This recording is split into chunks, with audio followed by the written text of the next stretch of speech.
materialidade dos desafios, mas não só dos desafios, eu achei interessante que o próprio evento coloca como primeira palavra a possibilidade, né? A gente pensar de forma coletiva as possibilidades dessa interdisciplinaridade entre o serviço social, a psicologia, a pedagogia, como a gente pode trabalhar de forma coletiva para a construção de uma outra sociedade, para a construção de princípios democráticos, para uma construção de uma educação que a gente, outro projeto de educação que a gente acredita, a gente sabe que precisa ser construído de forma coletiva, né?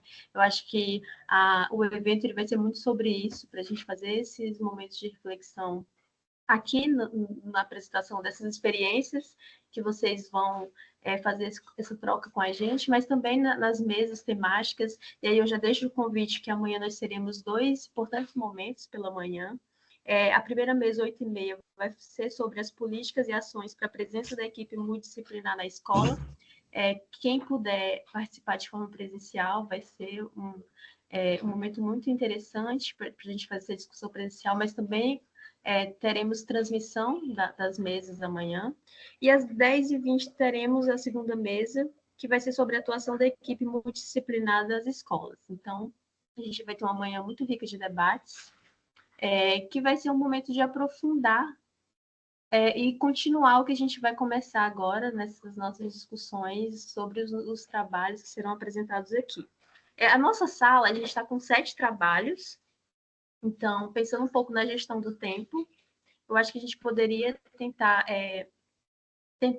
fazer a apresentação dentro dos 10 minutos. Claro que se prolongar um pouco mais, 2 minutinhos, 3, não é problema. Eu acho importante ter essa possibilidade realmente de se expressar. E ao final das apresentações, a gente faz uma rodada de discussões, impressões e aprofundamentos mesmo sobre as diferentes apresentações que vão acontecer agora durante a nossa sala. Eu acabei esquecendo de me apresentar no início, me chamo Ada Lopes, eu sou professora do Departamento de Serviço Social da PUC de Minas Gerais, então é um prazer mais uma vez tê-los aqui. E aí eu acho que a gente pode seguir de fato aquela sequência que a gente pensou, que a organização nos repassou, e pensando na gestão do tempo, acho que a gente já pode iniciar. Eu já vi que já colocaram aqui o início da gravação. O nosso primeiro trabalho da planilha é o trabalho da Cristiane Carvalho da Silva. Ela se encontra? Boa noite, Ada. Boa Tudo noite, bem? tudo Boa bem? noite, Tudo jóia. colega. Estou aqui, estou presente. O Vitor também, que é o estagiário que na época, agora já formado psicólogo, também me acompanha, vai me ajudar, tá bom? Ótimo. Podemos começar? Pode sim. E aí a gente pode combinar? Quando estiver faltando 2 minutos para os 10 minutos, eu vou levantar minha mãozinha só com a título de informação de tempo. Só para vocês terem uma noção. Quando estiver com 8 minutos, eu levanto a mãozinha. Perfeito, Ada. A Combinado. palavra é com você. Pode iniciar. Obrigada. Boa noite a todos, todas. Eu sou a Cristiane Carvalho, eu falo aqui de São Paulo, eu sou psicóloga do Núcleo de Apoio e Acompanhamento para Aprendizagem na APA. O Vitor, ele vai espelhar aqui o nosso trabalho. Vitor, por favor. Vocês me dão um ok quando vocês conseguirem ver, tá bom? Tá bom.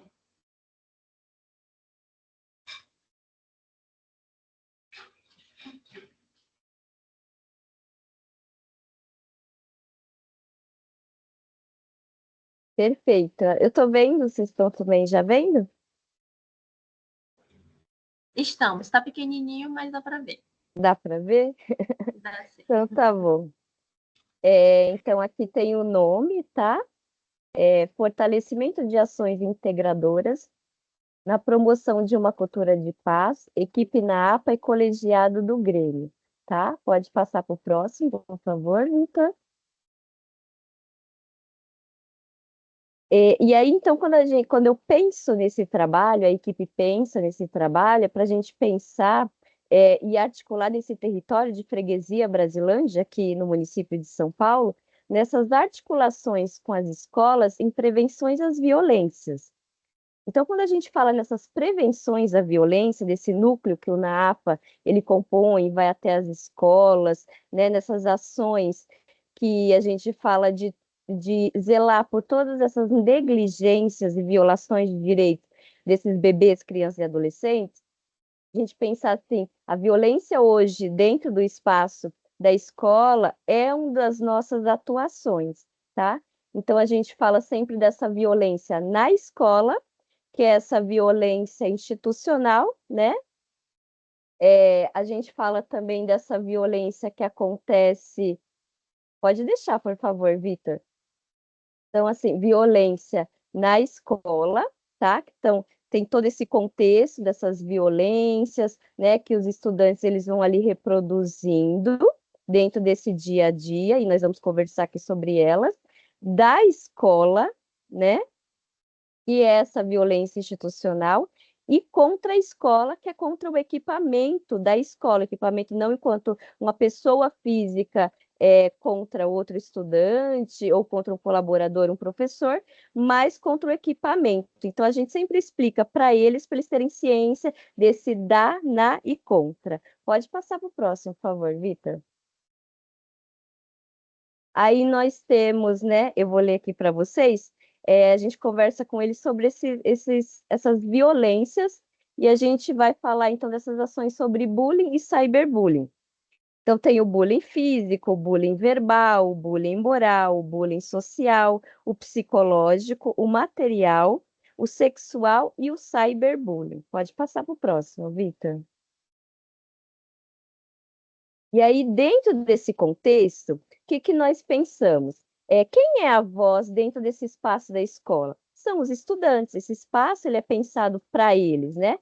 A gente sempre pensa nos nossos currículos, nossos planejamentos aqui enquanto município, para o nosso bebê, criança e adolescente. Então, como dar voz e chegar nesse protagonismo desses estudantes, pensando nessas violências, de uma forma que a gente possa ouvi-los, e que não seja assim, da diretoria para cada escola, mas que a gente possa dar mesmo protagonismo para cada escola e esses estudantes. Pensamos, então, vamos chegar no colegiado dos grêmios, porque são os estudantes que são eleitos, né, por outros estudantes numa chapa, então, assim, tem o período, e eles compõem a voz desses outros estudantes que estão ali nesse espaço da escola. Então, eles são para a gente esse chamamento multiplicador.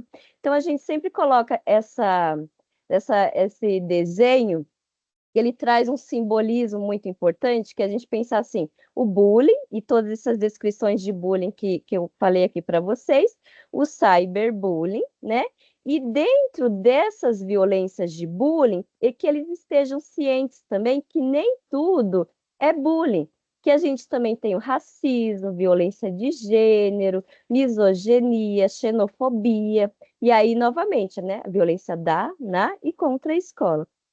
Então, assim, a gente vai até as escolas, entre essas EMEFs, né, aqui do município, a gente conversa com esse colegiado do Grêmio sobre essas violências, se elas acontecem nesse espaço da escola, a gente monta um planejamento junto com a gestão da escola, junto com os professores, junto com os estudantes, e a gente vai pensando em ações ao longo do ano, né? Então, assim, não é uma ação, duas, essa ação, ela acontece esse ano letivo todo. Pode passar para o próximo, por favor, Vitor.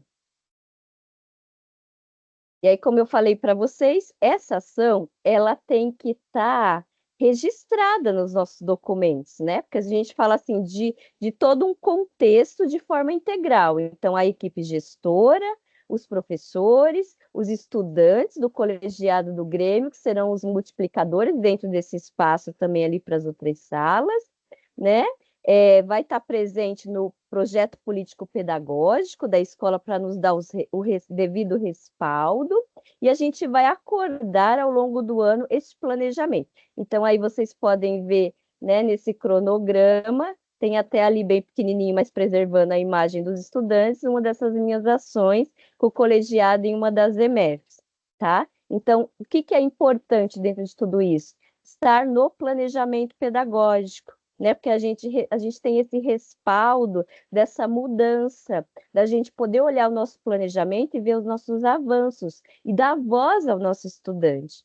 Pode passar para o próximo, por favor, Vitor. E aí, então, nessas ações, a gente monta com os estudantes vários materiais, vídeo, livro, revista, folders, e uma das coisas que funcionou muito, né, foi a gente pensar junto com eles, com os estudantes, a construção de um folder onde tem lá falando sobre bullying, cyberbullying, o QR Code para saber mais, né, onde a gente tem a construção desde esse material com os estudantes, que nessas ações da divulgação nas escolas, da nossa ação de roda de conversa, ali com o colegiado do Grêmio, tem esse instrumental que tem a característica deles, né? Então, eu tenho aqui, como o Vitor está apresentando, mas tem uma aqui também na minha mão, ó, então vocês podem ver, é construído sempre com eles, tá? Porque aí cada escola fica com a sua característica de chamamento. Pode ir para o próximo, por favor, Vitor. E aí temos algumas fotos, né? Porque se a gente for pensar, o tempo, espaço e materiais, eles são tão importantes quanto as nossas ações, porque esse espaço da escola, ele fala, né? Então, a gente não deixa a sala, assim, em fileira, a gente coloca em roda, né? Tem ali os folders dispostos, a gente faz um ambiente acolhedor para a gente ouvir mesmo o nosso estudante dentro desses contextos. Não é uma aula expositiva, tá? A gente quer dialogar e sair dali com acordos, né, para outros encontros e também ver avanços, né, trocas dentro desses momentos. Pode ir para o próximo, por favor, Vitor.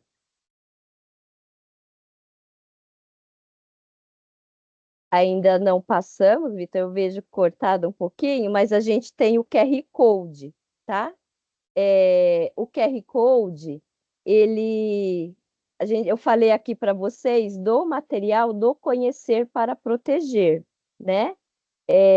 Que é um dos materiais que a gente usa aqui da Prefeitura de São Paulo, que a gente segue como norteador dessas ações de prevenções das violências nas escolas. Então, aí a gente disponibiliza o QR Code, tem o livro também, físico para os estudantes, para os colaboradores, tá? Pode ir para o próximo, por favor, Vitor. E aí temos as referências, né? A gente sempre traz aí do nosso currículo, nossos materiais, também de outros municípios. Acho que tão importante quanto a gente dá visibilidade para o que a gente está fazendo aqui em São Paulo, mas também a gente ter essa troca, dialogar. Não sei se eu consegui estar nos 10 minutos. É isso, gente. Então, essa ação é para a gente pensar nessa dentro desse espaço, que os nossos estudantes entendam da, na e contra a escola e que a gente vá ao longo do ano. É isso. Obrigada, Vitor.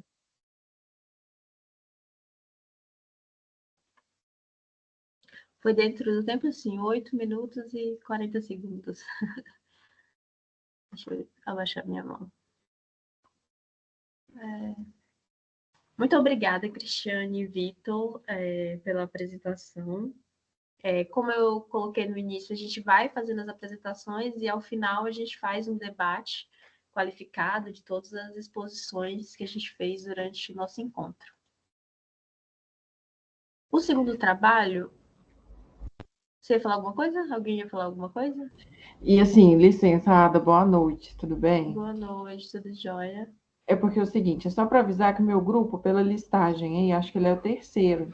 E a pessoa que vai apresentar tá com um pouquinho de dificuldade de entrar aqui por causa desses logins do Teams, que às vezes deixa a gente meio maluca. Então é só para qualquer coisa colocar a gente mais pro final, por gentileza. Não, tranquilo. Inclusive, uma das coisas que eu coloquei bem no comecinho é que a gente vai seguindo a sequência da lista, mas caso tenha algum imprevisto, a gente vai colocando ao final. Aí, quem teve algum problema de acesso, vai vindo para o final da lista.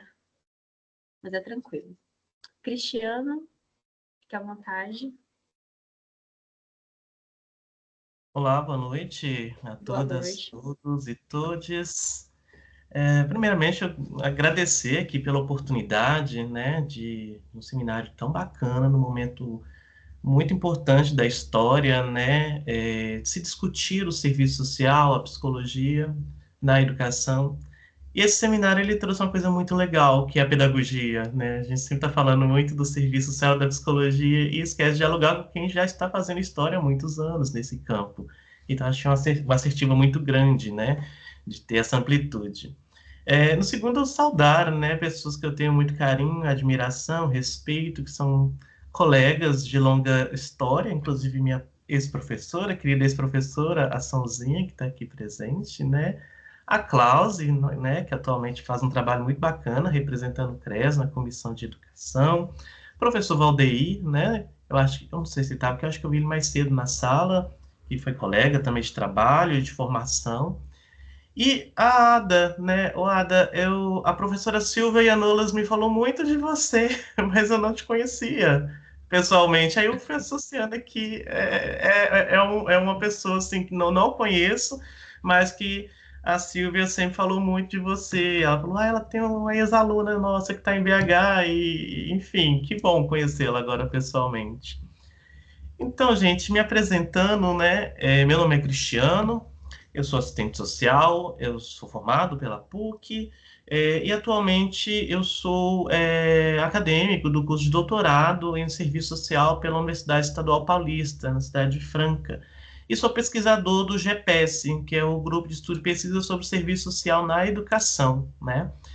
E o GPS é um grupo que já tem 12 anos de história, né? Tem articulado, ele também é um grupo de pesquisa que tem uma característica, que ele é um grupo interinstitucional, né? Já que ele agrega a Unesp, ele surge na Universidade Estadual Paulista, e ele também tem na vinculação, também a representação com o professor Ney na Faculdade de Serviço Social da UERJ, Estadual do Rio de Janeiro, e da Universidade Federal da Bahia, né? Então, hoje o GPS ela é coordenado pela professora doutora Eliana Canteiro Bolorino, que infelizmente não pôde estar aqui, né? Ela é uma das autoras dessa pesquisa, que ela está dando aula nesse horário, enfim. Enfim, o GPS é esse grupo grande que tem mobilizado ao longo desses últimos 12 anos uma série de aproximações sobre a temática do serviço social na educação, né? E o trabalho, deixa eu cronometrar o tempo aqui, gente. Não ser deselegante falar mais do que o tempo estabelecido. E o GPS, ele está em curso, né, uma pesquisa desde 2022, que é a pesquisa sobre tendências do trabalho de serviços de assistentes sociais na educação básica no Brasil. Essa pesquisa é financiada pelo CNPq, né? E assim, não vou nem me arriscar a falar nomes, porque são muitas pessoas envolvidas, né? Então, a pesquisa, ela tem uma série de etapas, né? No primeiro momento foi uma análise dos bancos de teses e dissertações na área de serviço social de todos os programas de pós-graduação em serviço social do Brasil, né? Então, existe um número, depois a gente pode até dialogar sobre isso, né, que, embora incipiente, mas muito significativa a produção do serviço social brasileiro sobre a educação básica, o trabalho de assistentes sociais na educação básica, as políticas de educação e a contribuição do serviço social. Depois nós tivemos, dessa análise, né, nós tivemos uma segunda etapa, que é a qual eu pretendo expor aqui rapidamente nesta noite, que foi o seminário que aconteceu no ano passado. Esse seminário ele aconteceu em todos os estados do Brasil, inclusive Brasília, né, Distrito Federal. E esse seminário ele teve, foram 2 noites de debate, né, que no primeiro momento nós tivemos a oportunidade de ouvir sujeitos, interlocutores a nível local, falando sobre a política de educação nos seus estados, municípios, né, um viés interdisciplinar, contando com professores, pesquisadores, militantes da educação brasileira, representações do conjunto Cefes, que é o Conselho Federal de Serviço Social, do Conselho Regional de Serviço Social, da ABEPS, que é a Associação Brasileira de Ensino e Pesquisa em Serviço Social, e enfim, né, e no segundo dia nós tivemos a oportunidade de ouvir, né, assistentes sociais que estão desenvolvendo a implementação do serviço social na educação básica nos municípios. Então, a partir disso, nós tivemos, foram todos esses momentos foram gravados, né? Foram 2 meses de seminários, né? Enfim, então tem um material muito rico em que hoje a gente, né, estamos trabalhando aí para ter um panorama sobre o trabalho de assistentes sociais e a contribuição de assistentes sociais na educação brasileira. E agora, a terceira fase da pesquisa, depois eu posso até socializar, se me for permitido, nós estamos coletando dados a partir de um questionário, né, um questionário online direcionado para assistentes sociais, né? Quem sabe, num segundo momento, dialogamos também, né, com os psicólogos, pedagogos e demais profissionais que compõem a educação básica no Brasil, mas nesse momento nós estamos fazendo um recorte sobre as atribuições e competências, né, de assistentes sociais. Enfim, então o GPS ele está desenvolvendo essa pesquisa, a pesquisa vai, com o CNPq, vai até o próximo ano, e esperamos, né, trazer contribuições para o debate, né, já que é um debate relativamente novo, né, mas que tem uma história, né, são mais de 23 anos de luta pela inserção dos assistentes sociais e psicólogos na educação básica no Brasil. Então, gente, aqui é um recortezinho, né, de uma das tendências que apareceu e, consequentemente, uma reflexão, né, que é a compreensão da educação básica no Brasil a partir, né, da inserção de assistentes sociais na educação básica, desculpa, e a relação com a rede de proteção social. Então, isso ele aparece como uma das tendências, como eu falei, uma pesquisa ampla, e nós pegamos esse ponto, né, para fazer essa discussão, né, nessa noite, nesse momento, né, enfim. Então, acho que a primeira coisa que nos perpassa, que é uma necessidade, já que é um debate interdisciplinar, é de trazer um pouco das nossas especificidades, né? Então, o que torna, eu acho que é uma questão para se pensar, né? O que torna a relação entre serviço social e a categoria questão social essencial para compreender a inserção de assistentes sociais na educação básica no Brasil. Logo adiante, eu vou falar um pouquinho sobre essa categoria, que ela é tão importante, né, para assistentes sociais, que é a questão social. Outro ponto que nós trazemos é como tem sido a construção das estratégias para que assistentes sociais desenvolvam habilidades e competências na educação básica, né? E outro ponto, né, para se pensar, então qual que é a relevância, né, o porquê da escola, né, ser compreendida como uma instituição integrante do Sistema de Garantia dos Direitos de Crianças e Adolescentes, o SGDA, no Brasil. Então, nós partimos, né, de uma justificativa que é compreender mesmo esse contexto, a complexidade da nossa formação social, né? O Brasil é um país muito complexo, e nós temos o desafio de entender essas complexidades por diversos âmbitos, diversos aspectos, né? Então, a primeira diz respeito a compreender mesmo, né, qual que é o lugar do Brasil na divisão internacional do trabalho, né? O Brasil, ele hoje passa a ocupar um país capitalista, né, mas que está na periferia e tem uma relação de dependência. E que, ao longo dos últimos anos, ele entra nessa malha, nessas construções sociais aí que confere essa concepção de um Estado do neoliberalismo e que molda e reconstrói, destitui todo um conjunto de direitos, né, consolidados a partir da Constituição Federal de 88, mas que nós vivemos ao longo, desde a década de 90, o que uma pensadora da área de serviço social chama, né, a Elaine Berry, que vivemos um processo de contra-reforma do Estado, ou seja, destituição de direitos. E o abismo que existe na realidade brasileira, em que nós temos direitos positivados, mas que esses não são efetivados. Então, nesse contexto, né, também é importante destacar uma discussão muito importante que tem sido feita sobre o trabalho, né, as concepções do mundo do trabalho, as transformações do mundo do trabalho. O professor Ricardo Antunes, da Unicamp, a professora Raquel Racheles, da PUC São Paulo, né, tem feito essa discussão sobre a nova morfologia do mundo do trabalho. E isso implica, né, no mote que é a flexibilização, traz impactos na sociabilidade e na reconfiguração das políticas sociais de forma peculiar com a política de educação básica, né, já que é o nosso foco de estudo aqui.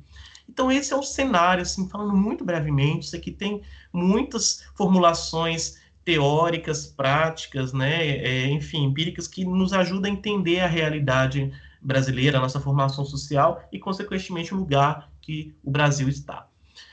Outro aspecto que nós temos que caracterizar, né, são os distintos projetos societários em disputa, né? Então, a educação, nós temos que ter, né, em vista que falar de educação não é uma coisa não é uma coisa neutra. A educação representa distintos projetos em disputa. O primeiro aspecto que destaco aqui diz respeito à ideia de classes sociais. O segundo, a formação humana, que, né, já que nós estamos falando das classes sociais, então existem dois projetos, esses projetos estão em disputa, nós vamos localizar aqui também um outro projeto, o projeto neoliberal, que vai trabalhar para com que haja uma formulação de políticas e de práticas educacionais um viés acrítico, tecnicista, voltada aí apenas para a efetivação do trabalho simples ou a formação de consumidores, né? Mas o nosso projeto, ao qual que nós nos credenciamos e temos construído ao longo dos últimos anos, é a defesa da educação integral, que possibilita o desenvolvimento das potencialidades humanas, contribuindo na formação de sujeitos críticos, autônomos, e por que não falar, né, numa perspectiva de educação para, né, emancipação política e humana.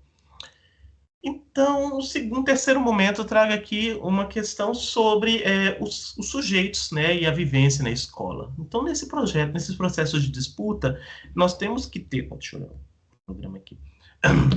Que a educação, ela está, como eu falei anteriormente, concatenada, né, a esses distintos projetos societários, mas que nesse processo... que o processo de escolarização ele tem demandado do Estado, da formulação de políticas públicas que promova a inclusão, mas, no entanto, sobre qual viés. Então, isso é muito importante para nós.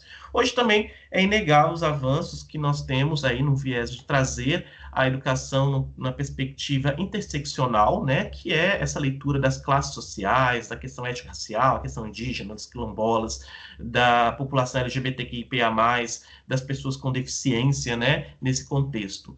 E aí eu trago aqui rapidamente uma citaçãozinha que é do professor, né, do Antônio Nova, daqui da Universidade de Lisboa, né, inclusive nesse momento eu estou aqui na cidade de Lisboa, que ele nos diz o seguinte, que concomitante a essas transformações societárias, né, a escola deve possibilitar diferentes caminhos de escolaridade, recursos e adaptações de cada estudante, especialmente os divindos das classes mais empobrecidas, para que atribua sentido ao espaço escolar.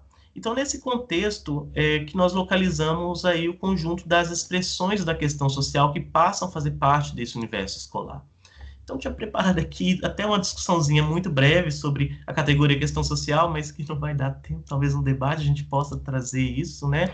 Eu, particularmente, gosto muito da definição feita por dois pensadores da área, que é o professor José Paulo Neto e a professora Marilda Vieira Yamamoto, mas de uma forma bem breve, dizendo que questão social não está reduzido a entender como problemas sociais. Questão social diz respeito às sequelas, contradições da sociedade capitalista, mas antes de qualquer coisa é resistência, é luta, é estratégia. E é aí que o serviço social ele se insere, né, no conjunto de estratégias para com que viabilize formas, né, de permanência de direitos da população, de uma forma geral, e principalmente aqui no nosso recorte de crianças e adolescentes, e que, consequentemente, a escola seja compreendida como um espaço de proteção social. Então, nós temos aí um conjunto de legislações, né, de construções históricas, especialmente a partir da Constituição de 88, do Estatuto da Criança e Adolescente de 1990, o ECA, né? Então, nós temos todo um aparato institucional ao qual devemos caminhar, né, ou devemos efetivar, compreender a escola dentro de um contexto. Então, o grande desafio que aparece nas tendências da pesquisa é que a escola ainda é vista como uma ilha. Muitos profissionais da educação, isso tem mudado, mas ainda persiste um entendimento que a escola é um lugar da transmissão do conhecimento. Então, uma das questões que tem atravessado a inserção dos assistentes sociais e os psicólogos, numa perspectiva crítica, diz respeito a essa tendência, né, de manutenção da escola como um espaço da reprodução e transmissão do conhecimento. Então, nós fazemos uma reflexão, eu acho que nos cabe fazer uma reflexão constantemente sobre que concepção é essa, né? Afinal, a escola ela não é uma ilha. A escola, ela, da mesma forma como ela influencia a comunidade, ela também recebe todas as tendências, né, que atravessam a vida da comunidade escolar, as formas de violência, as formas de opressão, enfim. são várias questões ou expressões da questão social que aparecem nesses territórios e que influencia, inclusive, a capacidade da escola assumir o seu papel educativo. Então, é um convite, são dados que temos, né, para pensar, para problematizar sobre a escola repensar o seu lugar numa rede, repensar o seu lugar e, especialmente, se colocar na perspectiva aqui de uma rede de proteção social, né, especialmente a infância e a adolescência. Enfim, gente, são muitas coisas, já estourou o tempo aqui, mas a ideia aqui é contribuir para a área de serviço social e para a educação no que diz respeito a uma redefinição e mesmo, né, uma aproximação sobre a formação profissional e exercício profissional. Uma crítica que nós também temos desenvolvido e que nós queremos até levar para o próximo Encontro Nacional de Pesquisadores da área de serviço social é sobre a formação. Né? Como se tem dado a formação das e dos assistentes sociais para trabalhar na educação básica. Enfim, é uma questão que se aparece aí no horizonte, né? E que devemos fomentar, potencializar para que, de fato, tenhamos condições de desenvolver estratégias pertinentes. A questão também perpassa, enquanto desafio, é estreitar o vínculo entre escola e comunidade e as famílias de forma a enfrentar essas expressões da questão social no cotidiano. Não vamos dar resposta, porque elas são complexas e diz respeito à própria origem, né, e formulação do Estado. Mas nós estamos falando de sujeitos reais, da vida real de pessoas. Então, temos que buscar respostas. E contribuir para a consolidação de uma cultura de educação e direitos humanos, né? Esse é um debate também muito caro, muito importante para a nossa área. Desculpa, gente. Não, tudo bem, Cristiano. Muito obrigada pela sua exposição. E realmente muitos elementos para a gente discutir ao final das apresentações. Obrigado. O grupo 3, da Ana Paula, Denise, já é possível a apresentação ou a gente pode passar para um próximo trabalho?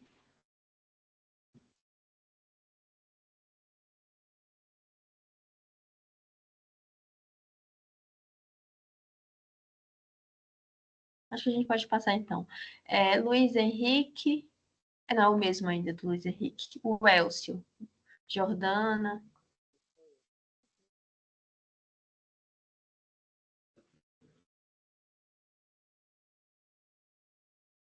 Ouvi agora. Oi, estamos ouvindo.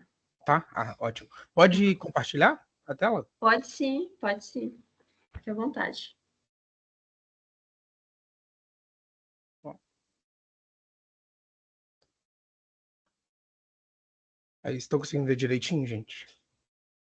Sim. Sim? Beleza. Então, vou começar então. Boa noite, gente. Primeiro vou me apresentar, né? Eu sou o Elcio Antônio Moreira Júnior, eu sou formado em Psicologia pela UFMG, sou membro e pesquisador do LIEP, né, que é o Grupo Interinstitucional aqui de Minas Gerais. Esse trabalho eu escrevi junto com a Jordana, que também é psicóloga pela UFMG e também membro do LIEP, e com a professora, doutora Débora Rosário Barbosa, que também é membro do LIEP. E por esse evento, né, ter como tema as possibilidades e os desafios da atuação da psicologia, da pedagogia e da assistência social na educação, a gente decidiu fazer o recorte relacionando com os desafios da comunicação nesse ambiente escolar, desse profissional da psicologia escolar, nesse ambiente escolar. Agora eu vou fazer aqui uma breve introdução, porque todo esse trabalho foi feito baseado no estágio em psicologia escolar e institucional que a gente fez na UFMG. Eu vou explicar rapidinho como é que funciona esse estágio para ficar dentro do tempo, né? Então, primeiro a gente passa por um período de observação nas escolas, que dura ali cerca de um mês e meio. Depois desse período de observação, depois da coleta de informações, enfim, a gente começa intervenções semanais com os gestores, com os discentes e com os docentes. Aí a gente vai dividindo em grupo e cada grupo vai ficando com uma classe desses indivíduos dentro do ambiente escolar ali. E além dessas intervenções, a gente também oferece o acolhimento individual no formato de plantão psicoeducacional. E também, né, a gente é munido dessas supervisões semanais junto da professora Débora. Então, todo esse trabalho assim, a gente fez para falar sobre como que funcionava essa comunicação entre o grupo de estagiários e a comunidade escolar como um todo, assim, e vice-versa, de como que essa comunicação se dava. Porque para a gente, para o nosso grupo de estagiários, assim, para a nossa supervisora, a comunicação, ela foi a melhor ferramenta para a nossa atuação dentro das escolas. A gente tentou deixar sempre uma comunicação muito clara com os sujeitos que estavam ali, para a gente tentar exercer o nosso trabalho da melhor forma possível. No caso desse trabalho em específico, a gente vai fazer o recorte dos gestores, como foi a comunicação com os gestores e com os discentes. Aí, para começar, eu queria falar um pouco sobre essa ideia que a Kupfer vai trazer, que é que a psicóloga escolar ela não deve atender nem recusar as queixas e as demandas que a escola dirige para ela. Ela deve escutar. E que a partir dessa escuta atenta e comprometida, que a gente vai conseguir romper com a reincidência de discursos, discursos institucionais cristalizados e também colaborar para que ocorra o relançamento da circulação de fala. Porque isso vai provocar assim, o arejamento e uma propulsão para a mudança, contribuindo assim, no molde que a gente propõe na psicologia institucionalista, que é trazer o instituinte, rompendo com as amarras e as mesmices do instituído, né, no caso. Então, o psicólogo escolar vai atuar como mediador das relações dentro do ambiente escolar, tanto com sujeitos que estão ali dentro da escola, quanto com a comunidade fora da escola, mas que também atua ali nas relações. E é por meio dessa escuta qualificada que ele vai colaborar para poder potencializar esses indivíduos que estão presentes ali na comunidade escolar. Então, toda essa questão da comunicação ela tem que ser feita assim, com muito cuidado, porque dependendo de como ela foi feita, dependendo se aconteceu um mal-entendido, se essa comunicação não foi feita de uma forma qualificada, pode acontecer muitos malefícios e que pode atrapalhar todo o projeto interventivo, assim. Porque, por exemplo, no caso desse estágio em específico, era a nossa primeira vez nessa escola, a gente tinha acabado de começar o estágio nessa escola. Então, assim, e também por ser um ambiente novo para a psicologia escolar como um todo, agora que a gente está começando a entrar, assim, com a lei, né, começando a entrar, assim, de forma definitiva nas escolas, essa questão da nossa função, de como que a gente ia atuar, é muito novo, a gente ainda está construindo isso ainda. E também os sujeitos ali que estão dentro da escola, eles também não têm muita ideia de como que a gente vai atuar, como é que vai ser o nosso trabalho ali dentro. Então, assim, dependendo de como acontecesse essa comunicação, poderia acontecer um fechamento de portas para a gente ali. A gente poderia não continuar atuando naquela escola. Então, assim, essa comunicação tinha que ser feita da melhor forma possível, da forma mais clara possível, para também não atrapalhar o nosso trabalho, nem o trabalho daqueles sujeitos que estão ali presentes, né? Porque assim, a gente acredita que com essa comunicação sendo feita com qualidade, a gente começa a ter avanços em termos relacionais e interpessoais, e que a partir desses avanços, dessa criação de laços, que a gente vai conseguir construir e abrir espaço para a nossa atuação da melhor forma possível ali naquele ambiente. Agora aqui eu vou falar dos recortes propriamente ditos, assim, de como que estava acontecendo essa comunicação. Primeiro eu vou falar em relação aos gestores, principalmente o coordenador pedagógico, porque ele era o sujeito ali mais atuante da gestão, principalmente na relação estabelecida com o grupo de estagiários ali.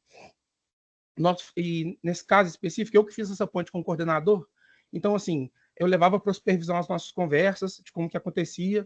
Então, assim, a gente criou como objetivo estabelecer uma convocação dele para ele ser o nosso parceiro. Em nenhum momento a gente quis ultrapassar a autoridade dele, é uma construção em conjunto. Então, assim, a gente convocava ele o tempo todo para ser parceiro da gente, das nossas atuações, das nossas ações, e isso foi muito importante, tanto para a gente potencializar como grupo dentro da escola, e também para potencializar aquele sujeito ali, tanto como indivíduo mesmo, quanto como profissional.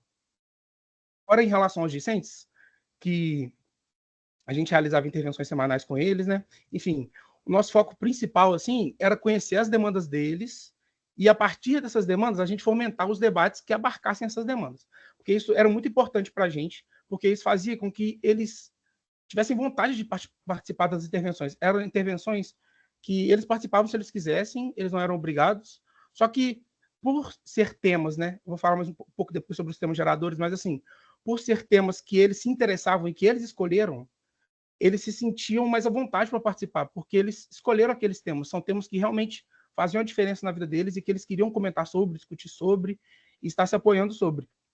Que são esses temas geradores, né? Que a gente vai pegar como base as palavras geradores do Paulo Freire, que a nossa professora fala o tempo todo sobre isso, e ela que trouxe esse termo geradores para a gente, e que isso foi extremamente importante, basicamente foi a nossa base, assim, para esse trabalho com os discentes. Porque a partir desses temas geradores e das nossas observações lá no início do estágio, a gente trazia os temas que a gente sentia necessário, que os alunos sentiam necessário serem trabalhados assim, e que isso gerava uma participação ativa deles assim.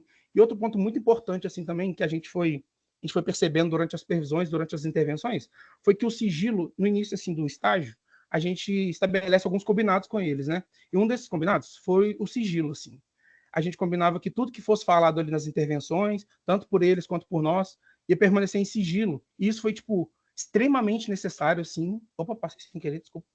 Isso foi extremamente necessário, assim, para estabelecer um bom trabalho, porque eles sentiam muita vontade com a gente. E a gente conseguia avançar muito em vários temas e todos participavam, era muito legal mesmo. Isso, e o sigilo e essa questão dos sistemas geradores foi assim essencial para que isso acontecesse.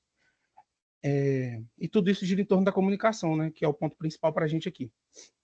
Agora, já partindo para a comunicação, ou para a conclusão, para terminar, enfim, o nosso papel principal assim, dentro do estágio era ampliar a visão que, não só aquela escola, mas eu acho que a grande maioria dos sujeitos, de forma geral, assim, que não tem muito conhecimento nesse sentido, acredita que o papel do psicólogo escolar, então, na escola ali, é o trabalho clínico, é um trabalho que acaba que a gente sabe pode ser patologizante, medicalizante e, na gigantesca maioria das vezes, individualista. Toda a culpa cai em cima do aluno.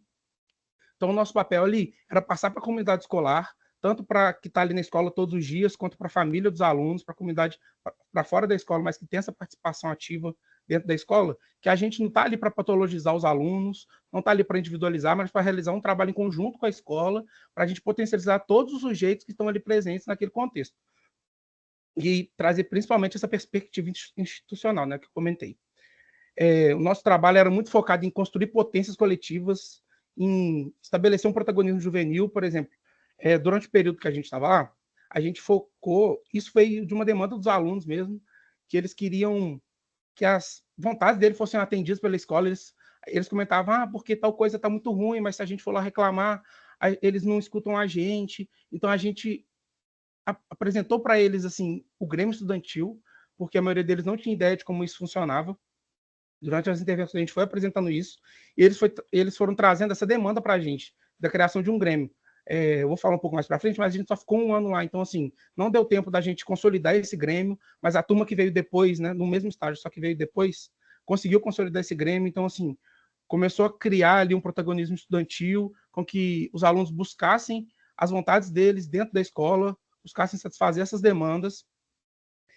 Então, assim, tudo isso também gira em torno, acho que isso é um ponto muito importante, de uma permanência a longo prazo, que foi chegando para o final do estágio, a gente foi percebendo assim, que a gente foi estabelecendo uma melhor comunicação, né, com todos os sujeitos que estavam ali presentes, fomos estabelecendo melhores relacionamentos interpessoais, e que isso foi melhorando o nosso trabalho, foi melhorando a vivência dos estudantes dentro da escola, dos docentes, dos gestores, foi uma coisa, assim, muito legal que estava acontecendo ali.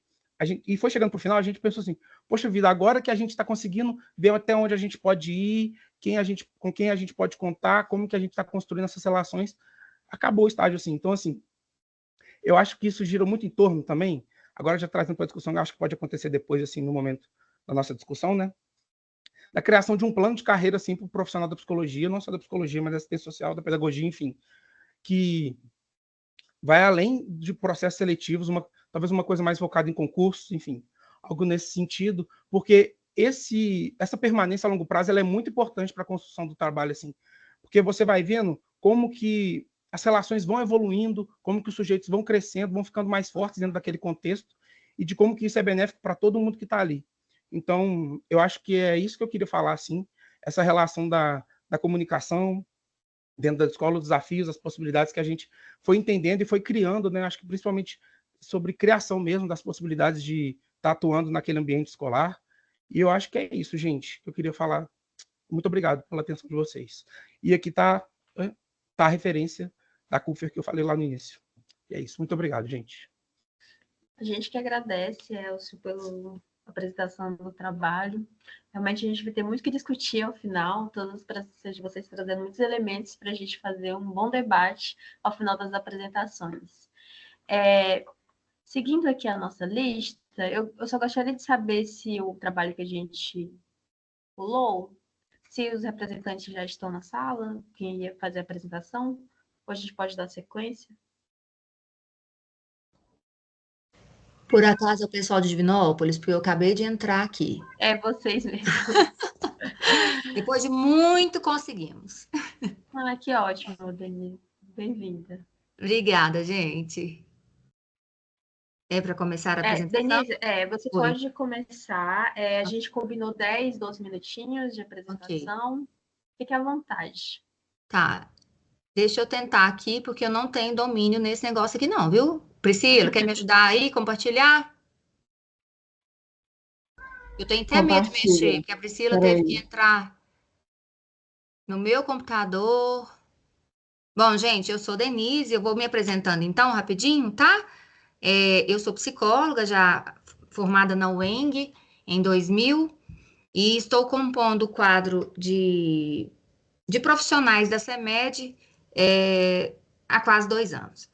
Eu entrei para um projeto que chama-se, né, Projeto Olhares para a Educação, que foi desenvolvido pelo município para poder fazer valer a Lei 13.935.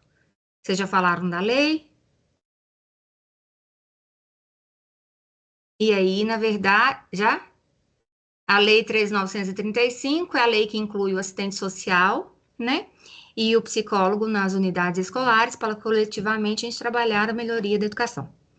Sem, contudo, realizar a clínica, né? E esse projeto, cadê? Você está conseguindo? O Priscila vai conseguir? Vou, só um minutinho, tá abrindo, peraí. Onde que põe? Você quer que eu faça? Porque eu não quero mexer muito não, porque vai quê? Compartilhar conteúdo?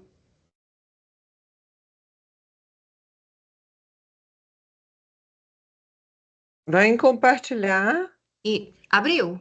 aí abre uma janela e você busca o arquivo. Já tá aí, né? Ok? Isso. Bom, Tá e aí. aí tá aí, ó. Então, o projeto foi estruturado pelo município em 2022. Ele iniciou o trabalho, os trabalhos foram iniciados no final de setembro. E atualmente existe uma lei municipal, né, que defende o trabalho e que tornou o trabalho o Olhares em política pública, que a lei é a 92/99 de 2023.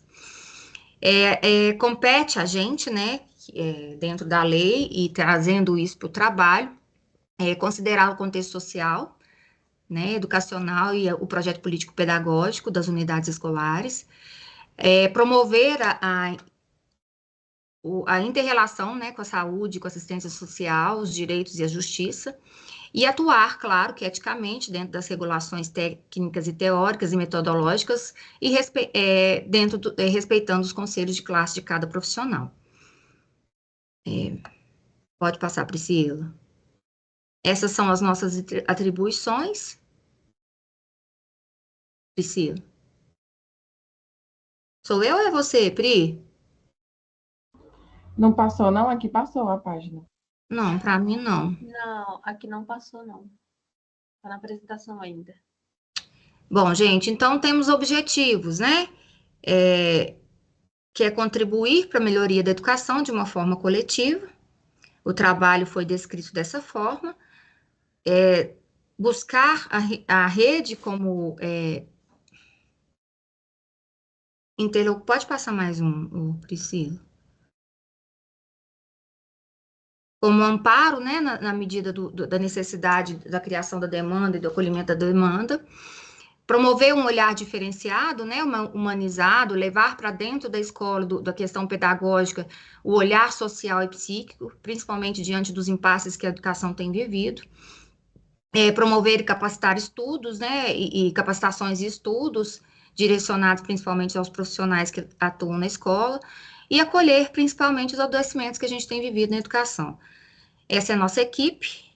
Nós somos atualmente 5 duplas, né? A gente brinca que nós somos duplas. Somos 5 psicólogos, 5...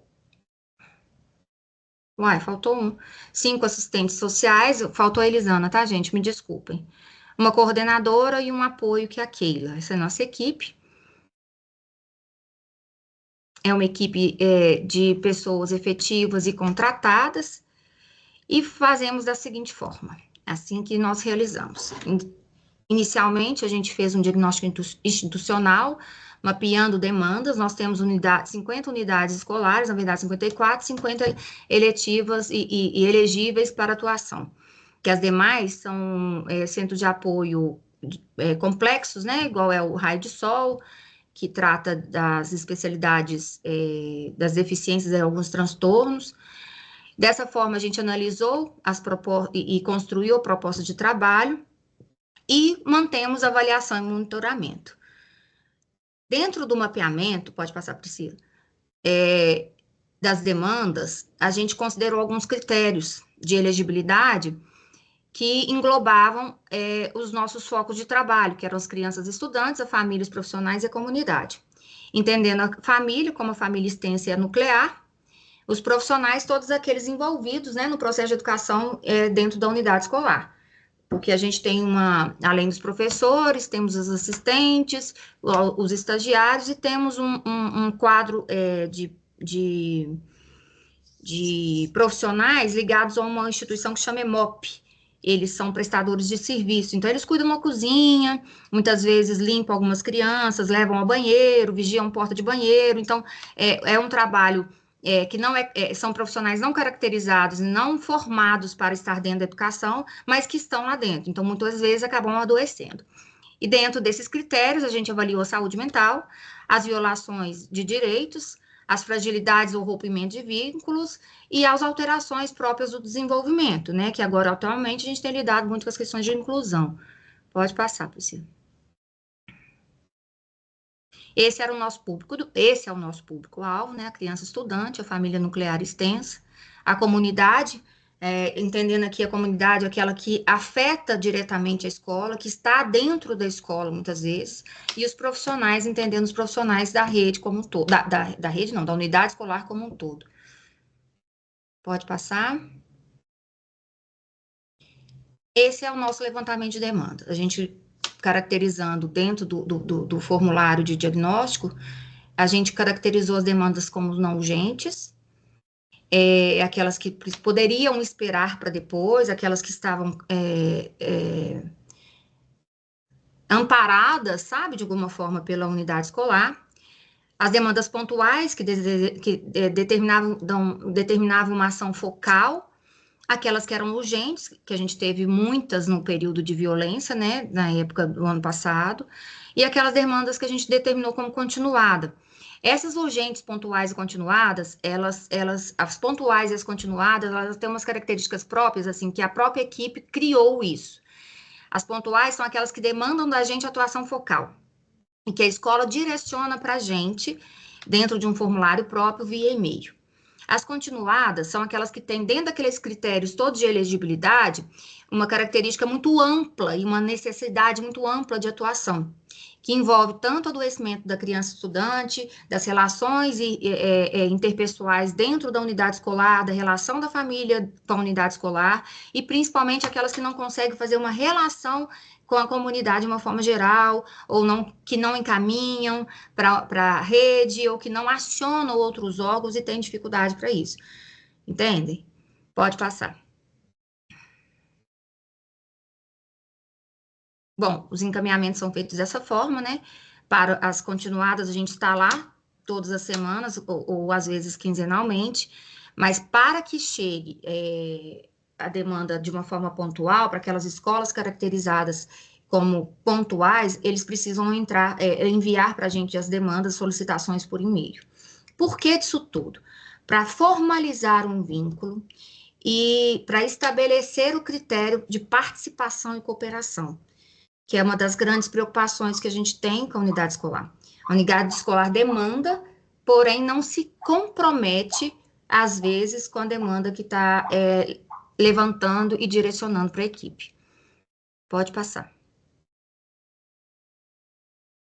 Essa é a nossa realidade atual, temos 50 escolas, 10 unidades divididas para cada dupla de referência, somos 5 equipes completas, a periodicidade das demandas continuadas, muitas vezes é quinzenal, dependendo da necessidade semanal, e aquelas pontuais, a gente vai até a escola quando a gente é solicitado, e a gente faz um trabalho focado, e assim que a demanda é resolvida, e a gente tem uma solução para aquilo tudo, a gente retorna para a unidade base, e aí a gente volta a restabelecer demandas como pontuais quando há critérios de elegibilidade com relação à urgência, com relação à não urgência. Pode passar, Priscila. Bom, o que a gente tem? Que a gente já percebeu de resultados. Existem alguns números, mas o ano passado a gente não conseguiu completar esses números. Atualmente a gente temos números, mas eles também estão incompletos. Por realmente ter demanda demais, e a gente está deveríamos estar trabalhando na prevenção, mas estamos realmente prestando socorro às escolas. Então, a gente percebe, assim, maior conhecimento e acesso à oferta da rede, principalmente aos direitos, né, de cada cidadão e da criança e do adolescente, conscientização a respeito das condições e limitações individuais de cada criança, de cada professor, de cada trabalhador daquela unidade, um ambiente escolar mais atento e acolhedor, que às vezes a gente tinha isso como falha, inclusive na demanda e solicitação inicial, quando a gente foi mapear a escola, estreitamento das parcerias e cooperação entre família e escola, ampliação do conhecimento e principalmente do desenvolvimento das etapas da vida da criança, né? Famílias mais acolhidas, tendo acesso a direitos públicos, que antes não existia, né? Uma cooperação, né? E um vínculo muito de parceria criado entre essa família, inclusive. Melhora na relação grupal. Isso foi muito nítido, que em 2022, quando a gente começou, a gente percebeu uma necessidade muito grande de cuidar daqueles que estavam promovendo o processo de aprendizado, uma busca por cuidado mais individual, né, principalmente as pessoas estão procurando mais por esse cuidado, uma comunicação mais efetiva, uma garantia de direitos, né, e deveres, e principalmente o que a gente percebeu, um direcionamento mais eficaz da demanda por parte das unidades escolares. E a gente viu que a gente precisa ainda mais de abertura, a gente precisa entender que a reciclagem de todos os profissionais ainda é uma necessidade muito grande, pensar no coletivo de uma forma multiprofissional é necessário dentro da educação. E isso são as coisas que a gente tem percebido durante esse tempo de atuação aqui no município. Pode passar, Pri. Essas são as referências usadas, né, para a gente descrever e escrever esse projeto para vocês, e a gente tem muito a agradecer pelo tempo. A gente que agradece, Denise, pelo compartilhamento da experiência que vocês estão construindo em Divinópolis, muito rica. E agora a gente vai passar para a nossa próxima, e aí a gente combinou, né, Denise, que ao final das apresentações a gente vai fazer uma rodada de discussões sobre as reflexões que foram apresentadas aqui. Nosso próximo trabalho é do Elias.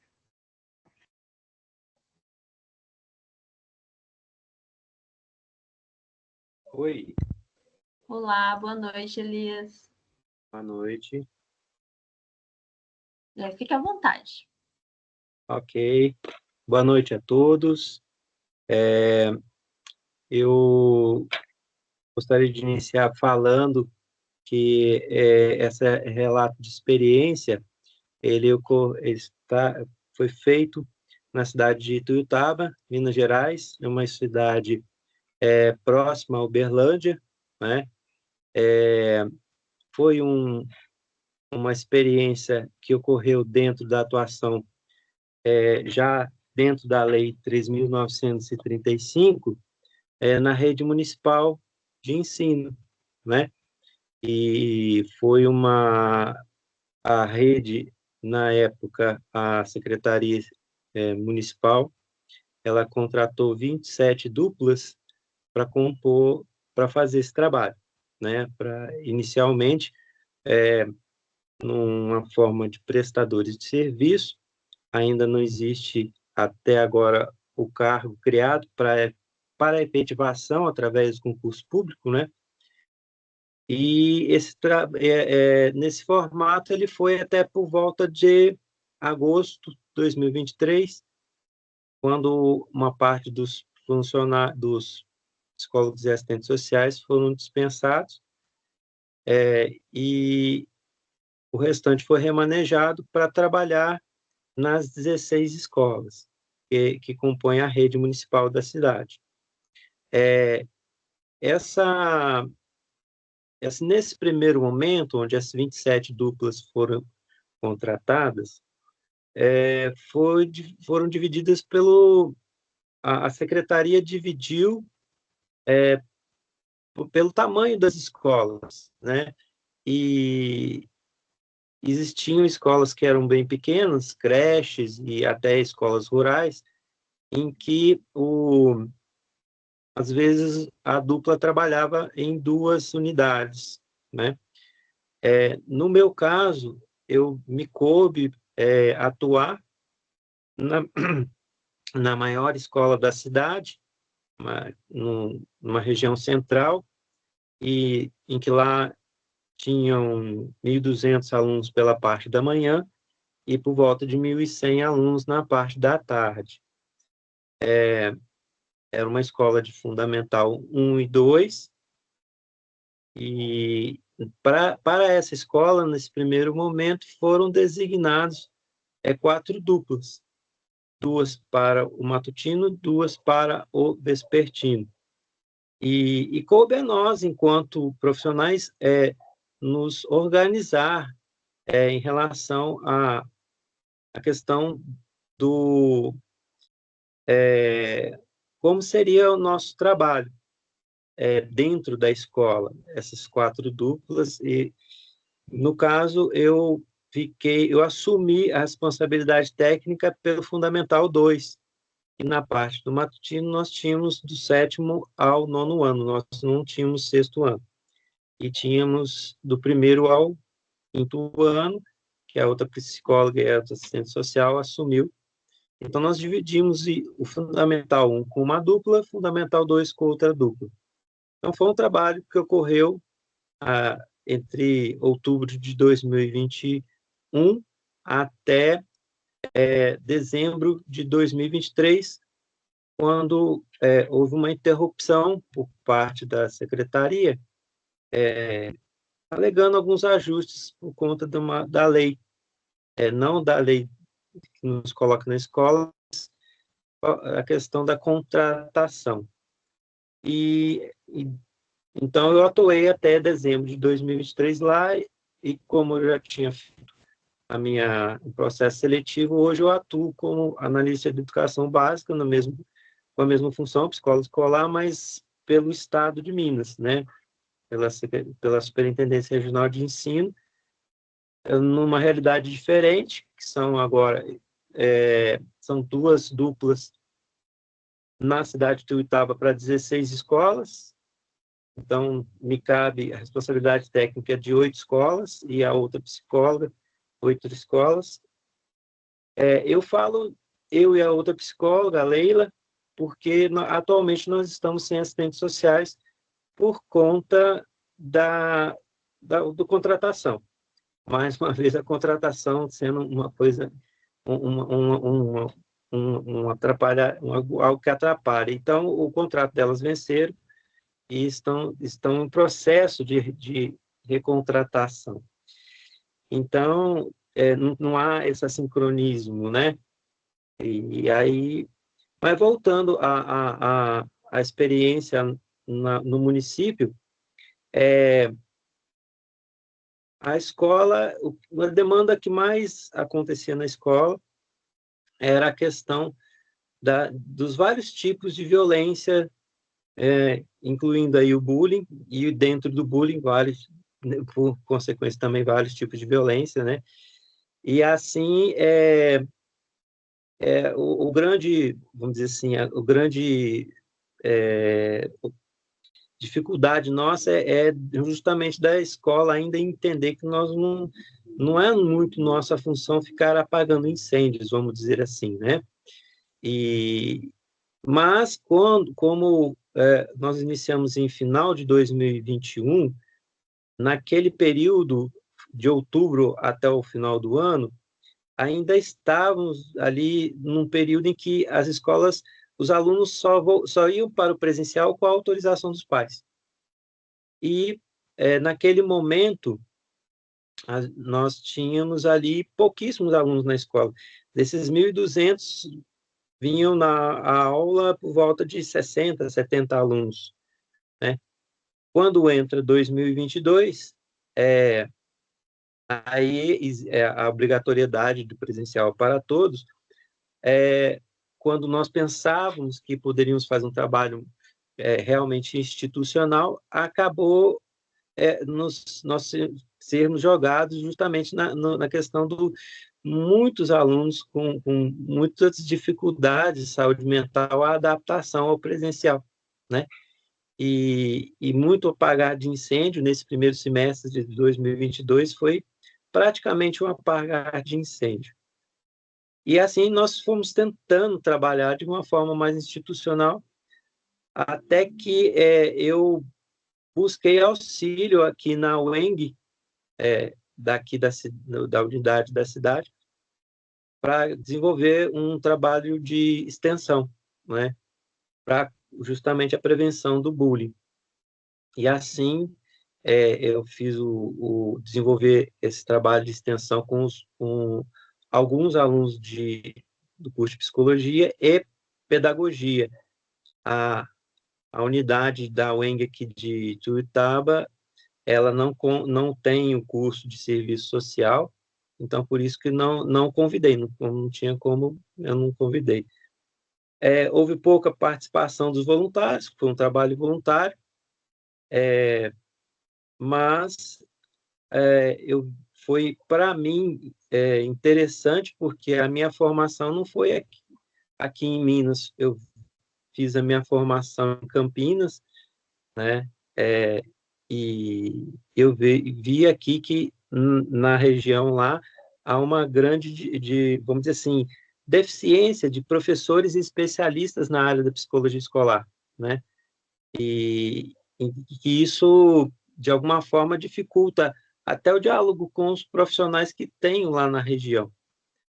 Então, fui tentando construir esse trabalho institucional,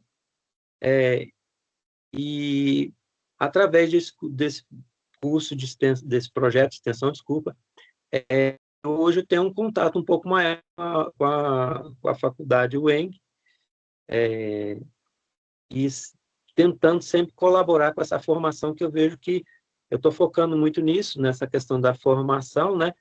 Porque é uma discussão que eu vejo que é muito necessária, porque na minha formação em Campinas, que é de uma forma recente, eu tive, não sei se eu posso dizer, até a sorte de ter professores especialistas na área da psicologia escolar, né?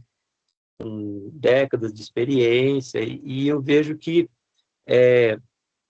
há uma dificuldade muito grande ainda dentro dos cursos de formação de psicologia entender ainda o papel do psicólogo escolar, né? Tanto é que, recentemente, eu fui ter uma palavra com os alunos da UENG, dentro da disciplina de psicologia escolar, e o professor que estava lá era ele era da psicologia social, né? Então, um dificultante para o aluno entender. Ele se desdobra em tentar ajudar, mas, enfim, não consegue trazer toda a perspectiva que a gente tem no campo de trabalho. Agora, especificamente em relação ao projeto de extensão, na época, nós estávamos fazendo uma formação oferecida pela Secretaria de Educação sobre a justiça restaurativa. Então, nós aplicamos um pouco desse formato nas intervenções que nós fizemos. Houve um cronograma de intervenções no projeto, e assim nós focamos mais no Fundamental 2, porque só eu que fiz esse projeto, a outra psicóloga ela não aderiu ao projeto. Então foi Fundamental 2, E o que me fica de experiência nisso é que, além desses aspectos mais relacionados ao acadêmico, é um trabalho, como já foi mencionado aqui por alguns colegas, de médio e longo prazo, né? Tanto o nosso trabalho institucional, de trabalhar de forma mais coletiva, de transformar realidades, transformar as concepções que as pessoas têm dos profissionais de dentro da educação em relação às várias questões, a própria prevenção da violência dentro da escola, ela é algo que vai demandar também vamos dizer assim, um dispêndio de energia a médio e longo prazo, né? Não é algo que a gente vai mudar de um dia para o outro.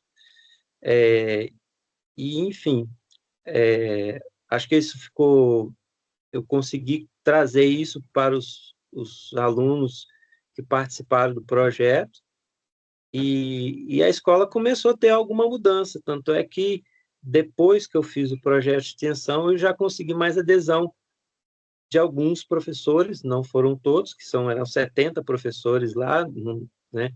Alguns professores já me deram mais abertura para trabalhar mais projetos com as turmas, de forma mais coletiva, de forma a mudar essa realidade.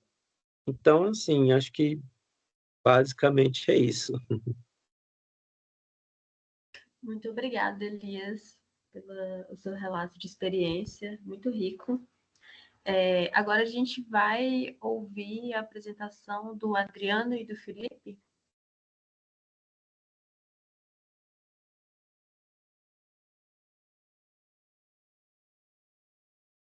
Professora Ada, boa noite, pessoal. Boa noite, fique à vontade. Ok, obrigado.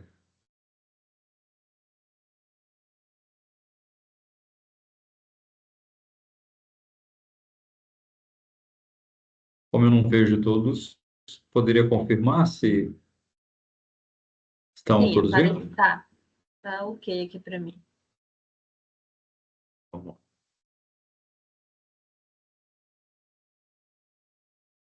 Bom, então, esse estudo aqui, ele surge a partir de uma dinâmica de estágio de campo, uma experiência na Escola Estadual Milton Campos, em Belo Horizonte, com a minha participação e orientação do professor Felipe Carbonaro, que está aqui também. Queria, inclusive, agradecer por todo o suporte, né? Ele que caminhou muito próximo da necessidade dos alunos de estágio e também das necessidades da escola, aquilo que a gente aprende nos primeiros passos, quando a gente vai pesquisar sobre educação, entender a perspectiva educativa, que é o movimento constante, né? Eu sou pedagogo de formação já há mais de 20 anos, estou concluindo a faculdade de psicologia, estou no 10º período, então, a partir desse momento, eu estou de um outro lado, mas sem perder de vista aquilo que aprendi nesses 20 anos, aí, mais de 20 anos como educador também. O contexto, então, só para que a gente possa compreender aqui um pouquinho do estudo, né, ele apresenta resultados a partir da interpretação e da observação, né, da realidade aí em campo. A ideia aqui foi um trabalho com os adolescentes. Então, inicialmente, a PUC ela tem um serviço de psicologia aberto à comunidade, onde os alunos podem estagiar e fazer as suas práticas também profissionais. E a ideia era que esse atendimento acontecesse em grupo com esses adolescentes no serviço de psicologia da Praça da Liberdade, que agora tem como título aí Lourdes, né? Só que no decorrer das tratativas, né, com a escola, e a gente percebendo uma demora nos retornos de como poderia acontecer, quando e horários, a gente recebeu um posicionamento da escola que seria mais interessante que fôssemos até eles, né? Então, Inicialmente estávamos preparados para atendê-los numa sala específica, dentro de uma estrutura específica, e até com um pouco mais de privacidade, e a gente precisa, então, nesse momento, readequar a prática. O que é muito bom também, né? Porque eu acho que tira a gente um pouco dessa zona de conforto, né? Para quem não conhece, é uma escola que está localizada na região Centro-Sul de Belo Horizonte. Ela atende uma população de estudantes de ensino médio e aí estudantes que ficam em período integral, na sua maior parte, tá? Esses alunos, eles enfrentam desafios diversos, né? Tanto socioeconômicos quanto desafios mais específicos, né? Em relação ao perfil, a necessidades socioemocionais também.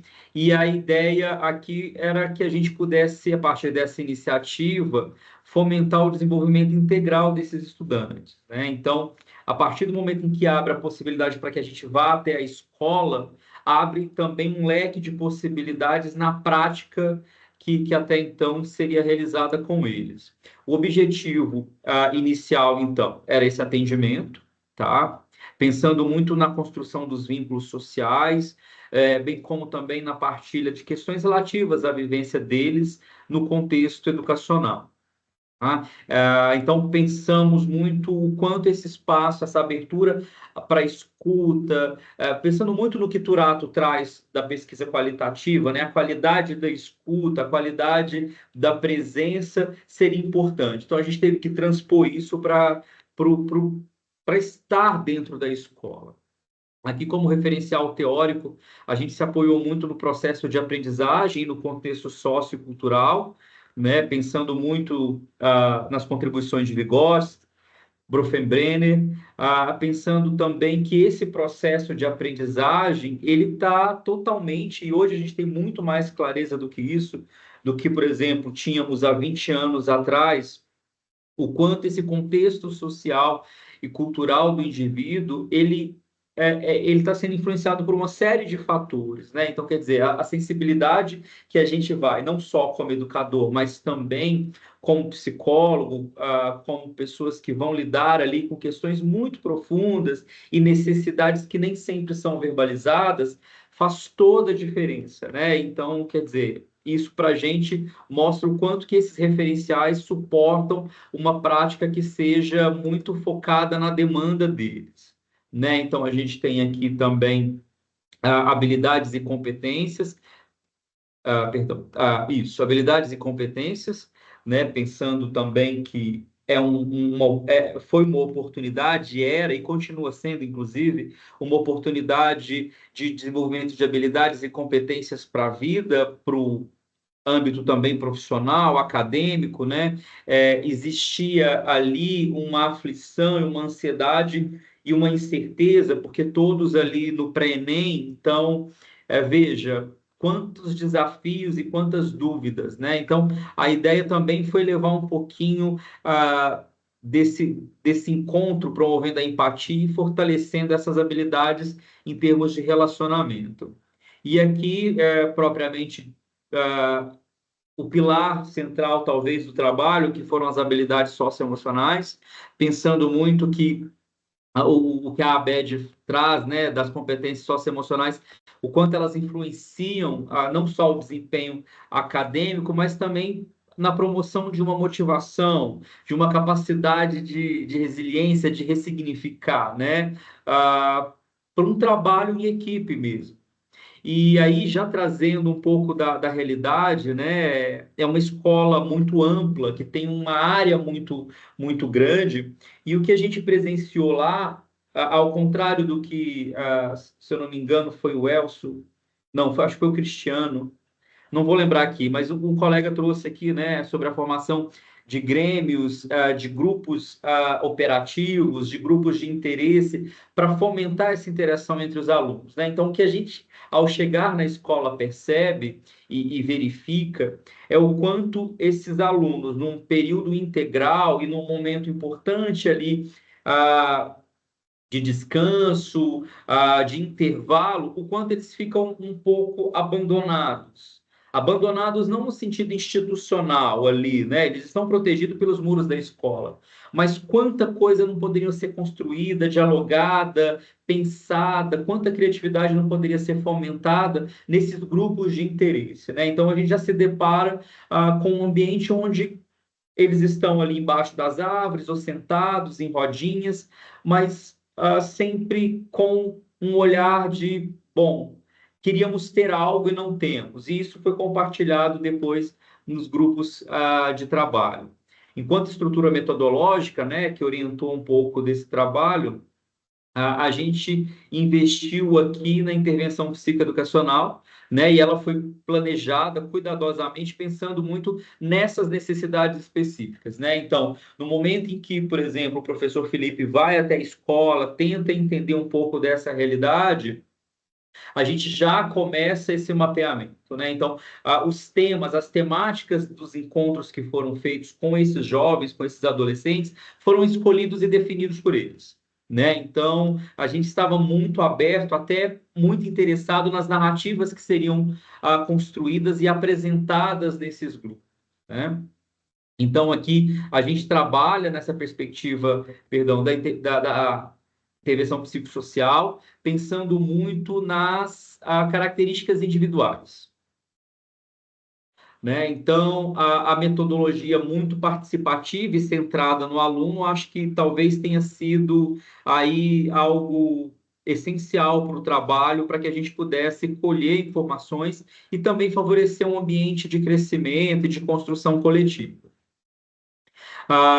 Nós tivemos, no momento em que a gente estava lá, ao todo foram 4 encontros, a gente teve a morte de um aluno que foi causada por um problema respiratório, uma infecção respiratória, e isso abalou muitos jovens, né? Então, o que a gente entendeu foi que, se não houvesse aquele espaço ali de diálogo e de conversa, de fomento ali, de uma abertura para colocar as suas emoções, seus sentimentos, talvez eles não tivessem esse suporte tão forte ou tão específico para esse momento, né? Então, a partir dessas perspectivas, onde a gente percebe aqui, foram 4 encontros, né? Perdão, acho que eu não detalhei isso, mas, por exemplo, os 4 encontros foram centrados em sentimentos e emoções, sendo o primeiro.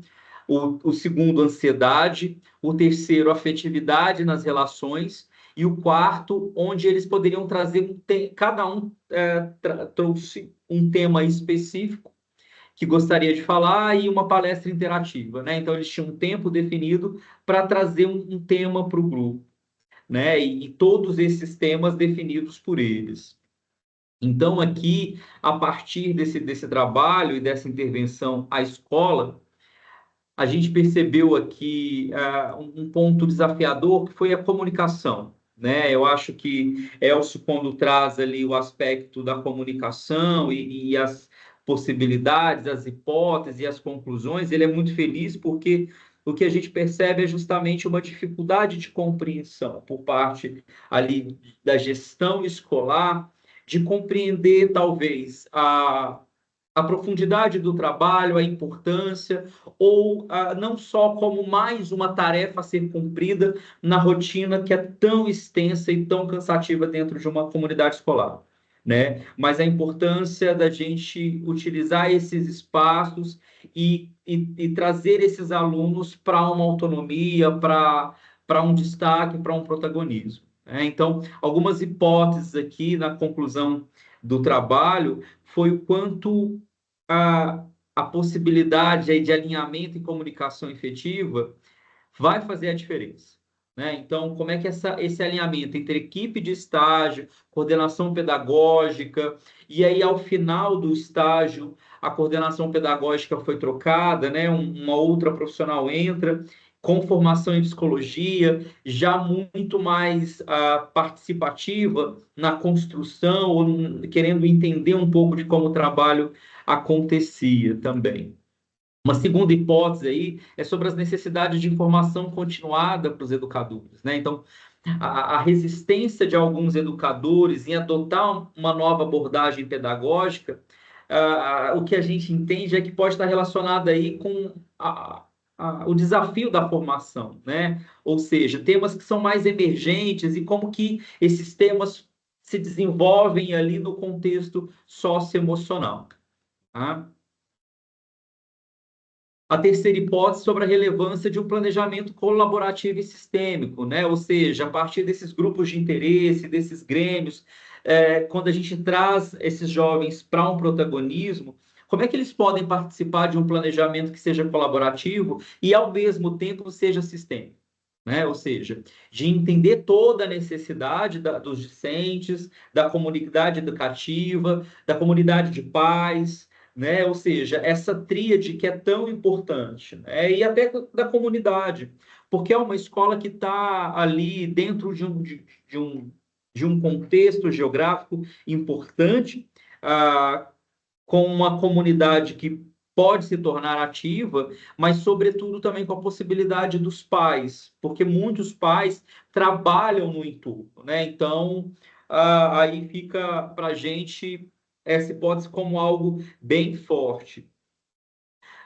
Essas hipóteses, elas sugerem para a gente que, em termos de futuras intervenções, é importante que a gente não foque apenas nos aspectos técnicos e teóricos ali, que norteiam, obviamente, e são importantes, a prática do estágio, mas também pensar como é que é a dinâmica organizacional dessa escola. Né? Como é que é o clima?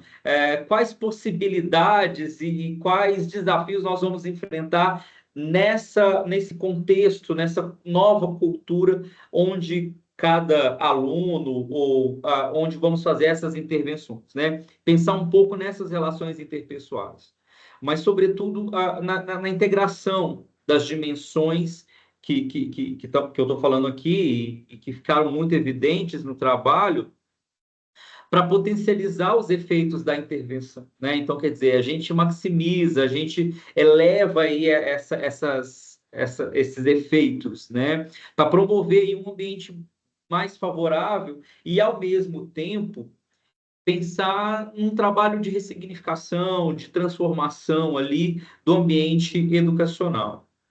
E como o trabalho, esse estudo aqui, ele tem muito das narrativas, da produção de sentido e até das práticas discursivas que se dão nesse ambiente escolar. Para finalizar aqui, queria trazer um pensamento da Mary Jane Spink, onde ela fala que na interação com o mundo somos autores de nossas próprias histórias, né? Então, escreva a sua com autenticidade, pois é por meio dela que você molda a sua realidade e influencia o mundo ao seu redor. E o que a gente percebeu foram jovens muito sedentos por viver a sua autenticidade, mas com muito medo, com muita ansiedade desse mundo que é tão desafiador para eles, e eles só querem colo, né? Mas colo não no sentido infantil, mas colo no sentido do suporte, desse staff, né? Desse holding tão importante para crescer de forma mais saudável e equilibrada. Então, é um pouquinho do que fizemos. Desculpa se eu estourei o tempo aí, professor. Não, tranquilo, Adriano. Muito obrigada pela sua exposição. E agora a gente vai passar para a nossa última apresentação, nosso último trabalho, que é com a Érica.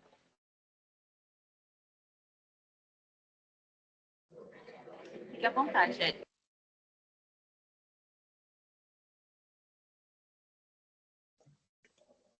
Seu microfone Boa noite, vocês estão me ouvindo bem? Sim, estamos. Tá joia, porque meu fone tá parecendo que vai acabar a bateria. Qualquer coisa vocês me avisam, por favor. Vou compartilhar aqui uma apresentação. Me avisem, por favor, se está conseguindo ver. Ainda não. E agora? Ainda não também. Não? Sabe, pai.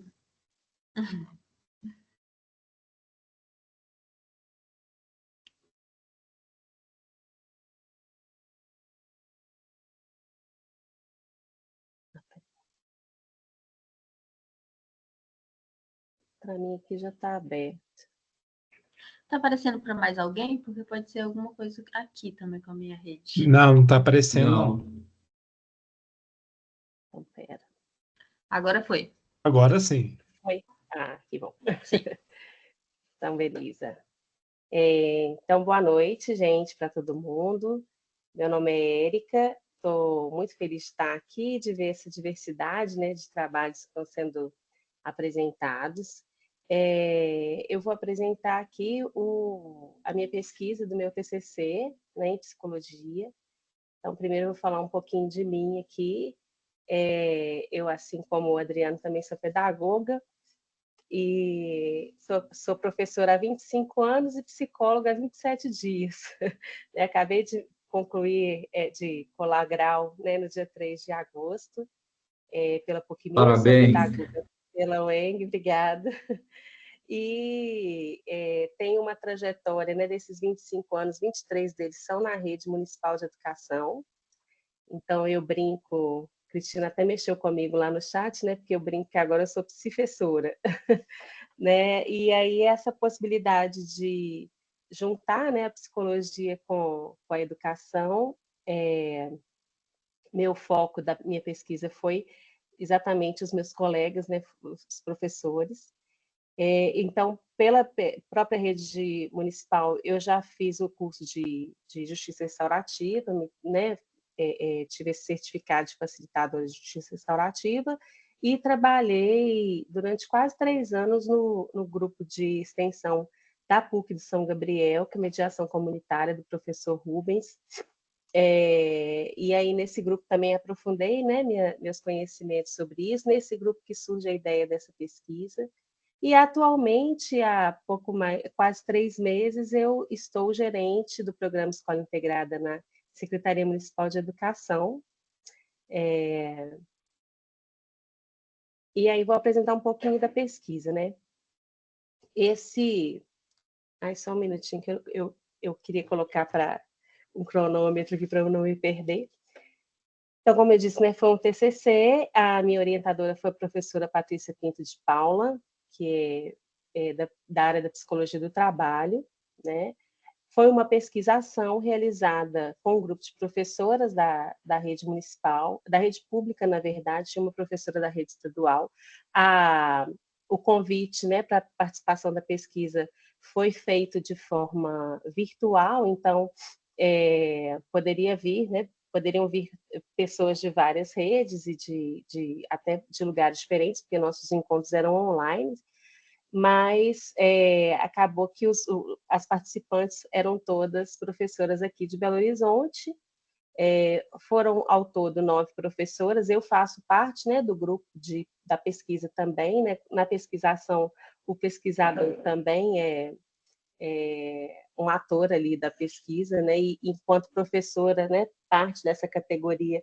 Na justiça restaurativa também, né, nos círculos de paz, o facilitador também responde e participa de todo o processo, então me incluo nessas 9 professoras.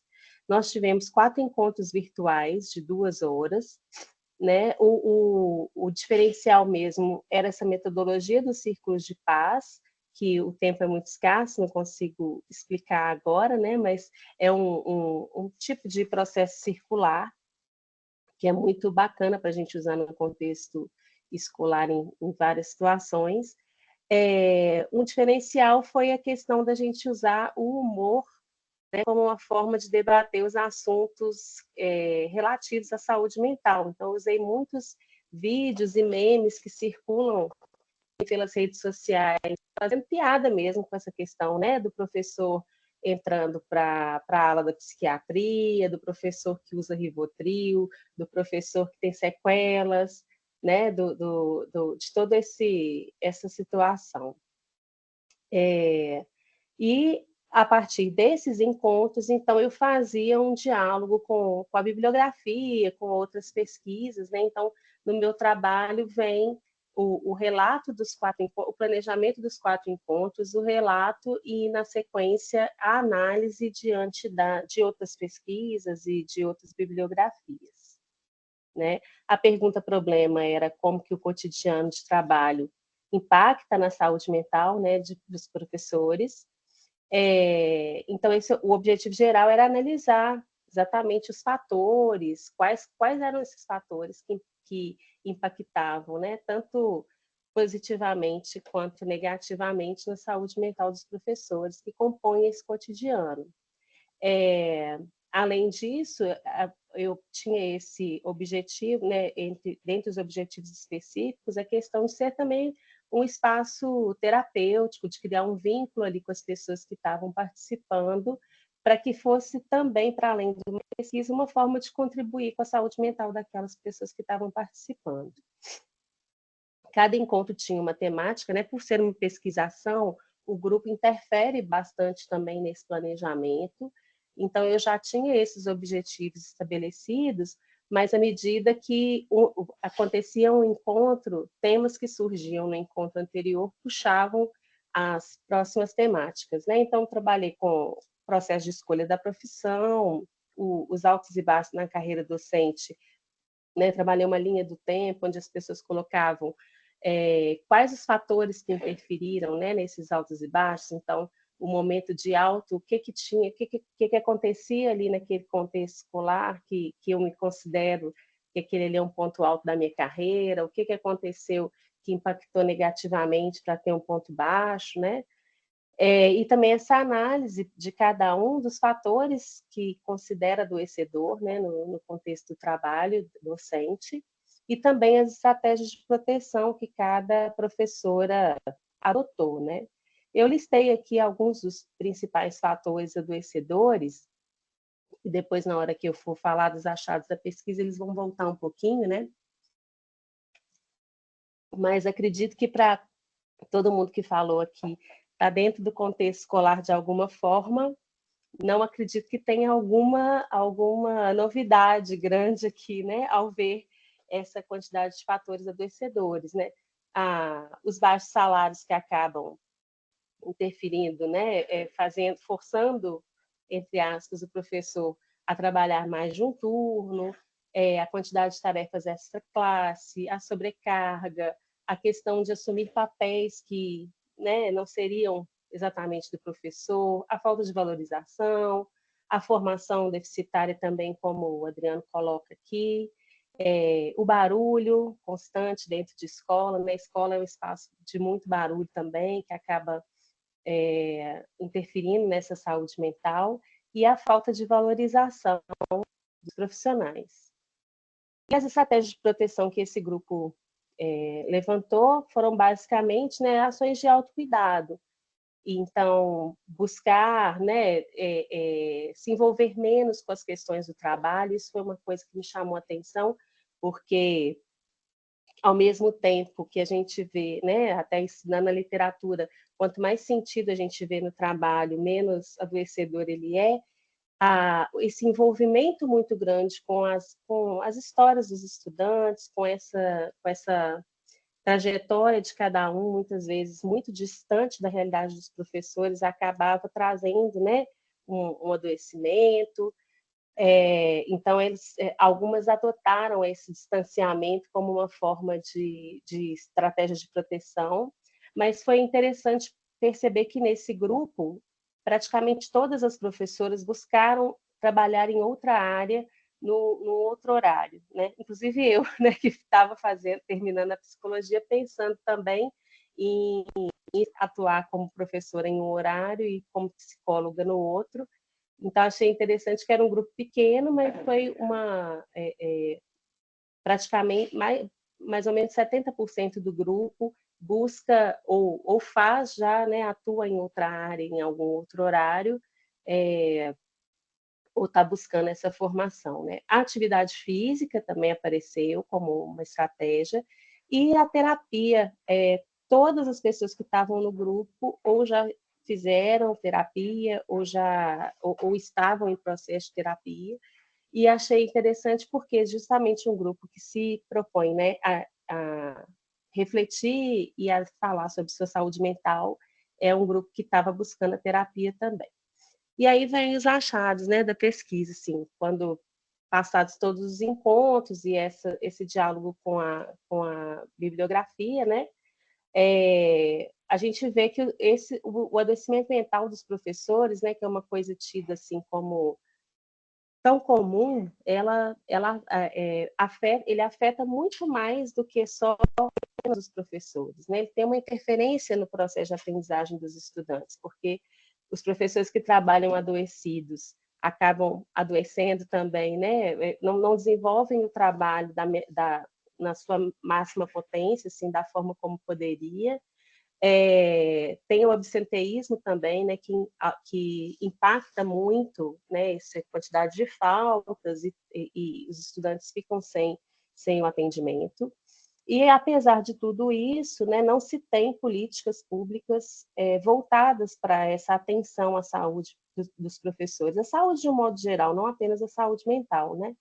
E aí a gente percebe que né, na pesquisa surgia muito, as pessoas falavam muito disso, né, que elas não se sentiam olhadas e cuidadas. Né? Então, uma professora relata, por exemplo, já que eu sei que ninguém vai cuidar de mim, eu fiz essa opção pelo autocuidado.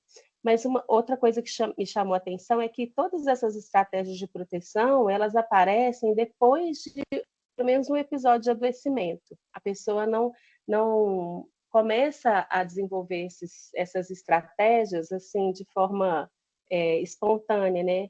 Normalmente ela já adoeceu para poder depois começar a desenvolver.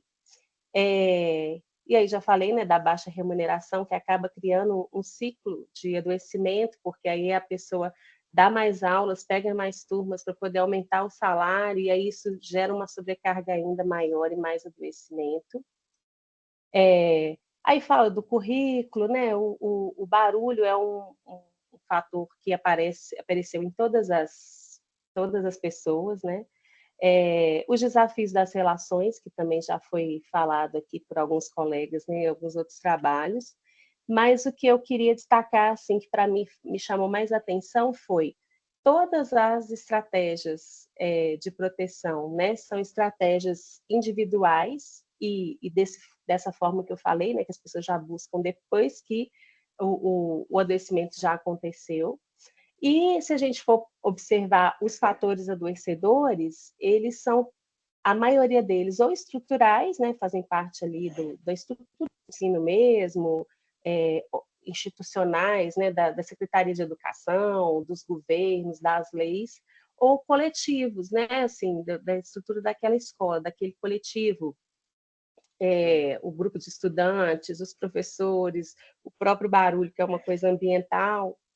E aí, se as estratégias de proteção, né, são individuais e todas as causas de adoecimento, né, são de outras ordens, como é que a gente vai conseguir resolver? Né? Eu fiz uma metáfora que é como a gente tirar uma pessoa do incêndio, tratar todas as feridas dela, né, cuidar e tal, e depois a gente joga ela no fogo de novo. Né? O ambiente continua muito, muito adoecedor. Enfim, muito rápido, né? Eu sei que eu passei um pouquinho do tempo, queria deixar aqui meu contato, agradecer. As referências eu trouxe algumas, tem muitas aqui, tá, gente? Porque foram as da pesquisa, de modo geral, e estou à disposição para que vocês quiserem depois conversar, me procurar individualmente. Estou à disposição. Muito obrigada, Érica. Bom, gente, primeiramente, depois de todas as apresentações, eu queria parabenizar cada um de vocês, os autores e as autoras que trouxeram as experiências. Primeiro, parabenizar pelo esse processo de sistematização da prática, sistematização dos processos de investigação. É muito importante quando a gente faz esse processo. E esse momento de compartilhamento, ele é muito rico. E é interessante a gente visualizar apesar das especificidades de cada trabalho apresentado, é importante ver as linhas de continuidade, né? O que une cada trabalho dentro desse campo tão diverso e complexo que é a educação. Eu acho que uma primeira riqueza de todos os trabalhos de vocês é a diversidade de experiências e de realidades que a gente viu aqui nas apresentações. Então, a gente tem diversos municípios, estados, a gente vê essa diversidade de escolas distintas, de categorias profissionais diferentes. Então, eu acho que é um momento que a gente consegue ter elementos para qualificar essa discussão e visualizar também como os desafios, eles não são individualizados, né? Eles são desafios que perpassam diferentes realidades, porque a gente está falando de um espaço socioocupacional que ele está introduzido dentro dessa ordem social que a gente vive. E é interessante ver que todos os trabalhos de vocês apresentam uma preocupação de desnaturalizar essa ordem social, seja por meio de investigações, seja por meio de ações. Então, buscar dar respostas, construir respostas teórico-práticas para os desafios que esse espaço socioocupacional nos coloca, né, enquanto profissionais, nesses diferentes espaços. E uma das coisas mais interessantes que eu achei, e isso perpassou todos os trabalhos, o comprometimento com os direitos humanos, a centralidade dos sujeitos na construção dessas respostas. Então, é sempre em diálogo com a comunidade acadêmica, com a comunidade escolar, com a comunidade em que essa escola está inserida, porque ela está inserida dentro de um território, ela dialoga com esse território, não tem como a gente pensar em respostas, em construção de respostas, sem pensar nessa vinculação. É interessante observar também que todos vocês tiveram essa preocupação nas diferentes especificidades de compreender essa escola a partir de um todo, né? Compreender as determinações históricos e estruturais. A gente está falando de uma escola que é socialmente determinada por um conjunto de determinações que vai incidir no nosso cotidiano profissional, no nosso espaço de atuação profissional.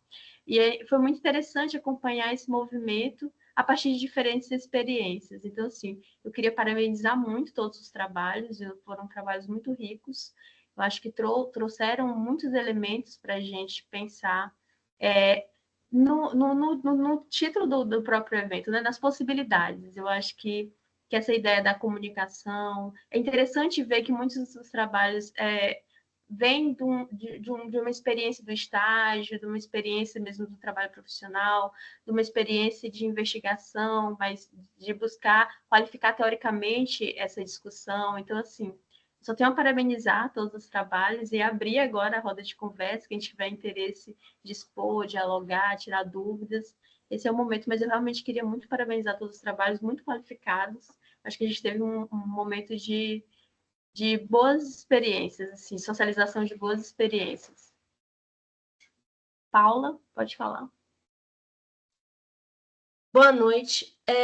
Eu faço parte da monitoria que está organizando e a gente teve um problema com o chat, aí a gente conseguiu solucionar colocando perguntas e respostas, que é o ícone do ladinho do chat. Vocês conseguem acessar esse perguntas e respostas? Que aí eu iniciei a discussão e aí eu coloquei o link do Forms, que aí é basicamente para colocar o e-mail, o nome, e aí eu acredito que nesse perguntas e respostas a gente consiga fazer a discussão via esses perguntas e respostas. É só isso mesmo, obrigada.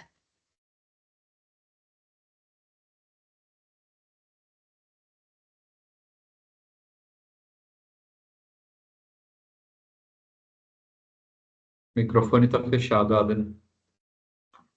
Desculpa, gente. Paula, no perguntas e respostas, eu consegui acessar a lista de presença.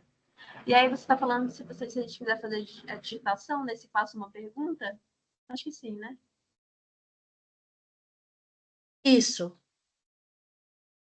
Ok. Mas quem quiser também falar, pode levantar a mão. Ou então, se a gente quiser escrever uma pergunta, também pode usar essa ferramenta. Funciona como chat.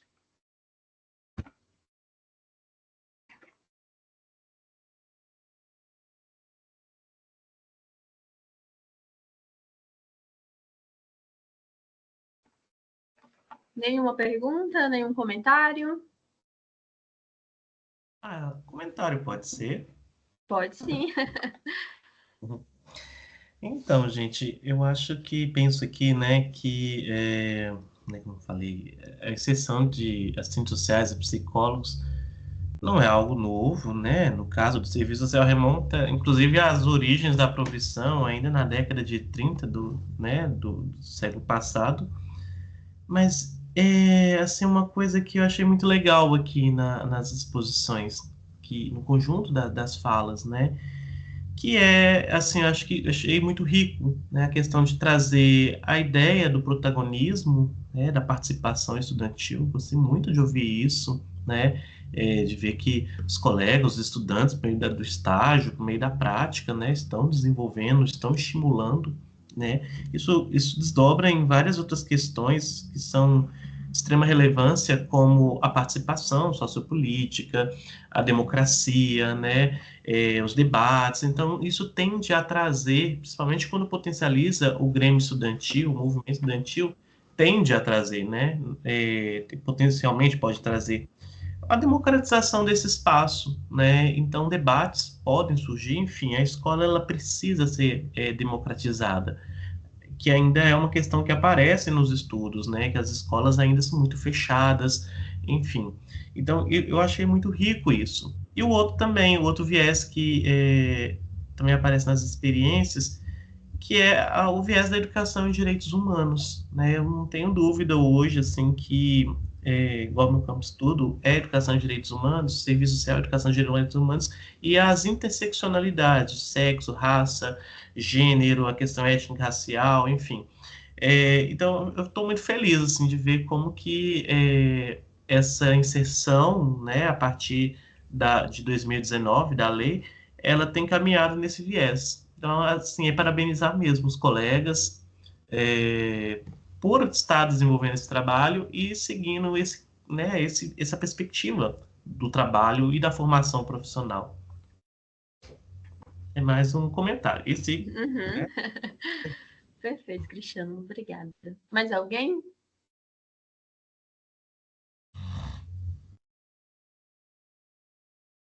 Acho que antes da gente finalizar, a gente poderia, quem sentir confortável de abrir a câmera para a gente tirar um printzinho da tela, para a gente registrar, eu acho que seria bacana. A minha tela está toda fechada, eu não estou vendo ninguém mais.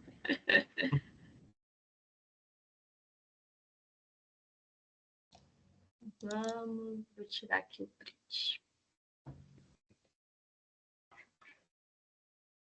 Prontinho. Muito obrigada, gente. Eu acho que fica isso. A gente teve uma noite muito rica, né, de compartilhamentos, trocas. E convidá-los novamente para as atividades de amanhã. Nós teremos 2 mesas muito importantes. Quem não tiver a oportunidade de acompanhar vai ficar registrado no YouTube. Interessante, depois em um outro momento, com disponibilidade de acompanhar essa discussão, que vão ser 2 mesas muito interessantes para a gente continuar essa qualificação, né, da nossa inserção e dos desafios da nossa inserção profissional no espaço da educação. Então, muito obrigada, desejar a vocês uma boa noite, um bom sextou, né, esse restinho de noite, e a gente se encontra amanhã nas nossas outras atividades do evento. Muito obrigado, viu, gente? Boa noite. Obrigada, pessoal. Boa noite. Boa noite.